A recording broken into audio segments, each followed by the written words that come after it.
Good morning అండి. I'm doctor Sucharitha from Anantha homeo clinic. మరొక successful కేసుతో మీ ముందుకు వచ్చాను. That is related to the female adenomyosis. So already మీరు రిపోర్ట్ చూసారండి, బిఫోర్ ఆఫ్టర్.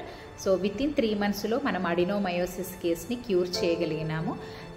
కానీ ఈ సర్జరీ కేసును విత్ మన హోమియోపతి మెడికేషన్తోని సైడ్ ఎఫెక్ట్ లేకుండా పర్మనెంట్గా ట్రీట్ చేయగలిగాము. సో అడినోమయోసిస్ అంటే దీని లక్షణాలు ఏంటి ముందు అది మనకి తెలిస్తే అప్పుడు ఆ కంప్లైంట్స్తో ఉన్న వాళ్ళు మీరు కన్సల్ట్ అవ్వచ్చు. అంటే heavy bleeding, painful menstruation, during periods time చాలా క్లాట్స్గా ఎక్కువగా రావడము, ఇంటర్ కోర్సు చాలా పెయిన్ఫుల్గా ఉండడము, తర్వాత మన అబ్డామినల్ హెవీగా అనిపించడము, అంటే మనకు బెల్లీ ఎక్కువగా హెవీగా ఫుల్నెస్గా అనిపించడము, ఇన్ఫర్టిలిటీ అనమాట. ఎవరికైతే సంతానలేమి సమస్య ఉందో అడినోమయోసిస్ ఉందా లేదా కూడా మనం ఒకసారి కన్ఫర్మ్ చేసుకోవచ్చు.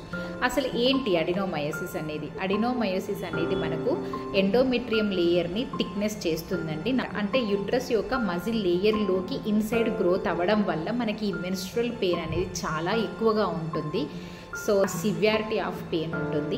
కానీ మన హోమియోపతి ద్వారా మీరు పర్మనెంట్గా వితౌట్ సర్జరీ మీకు ట్రీట్మెంట్ ఉండే అవకాశం ఉంటుందండి. ఎవరైతే ఈ లక్షణాలతో సఫర్ అవుతున్నారో మన నెంబర్ని కాంటాక్ట్ చేయొచ్చు.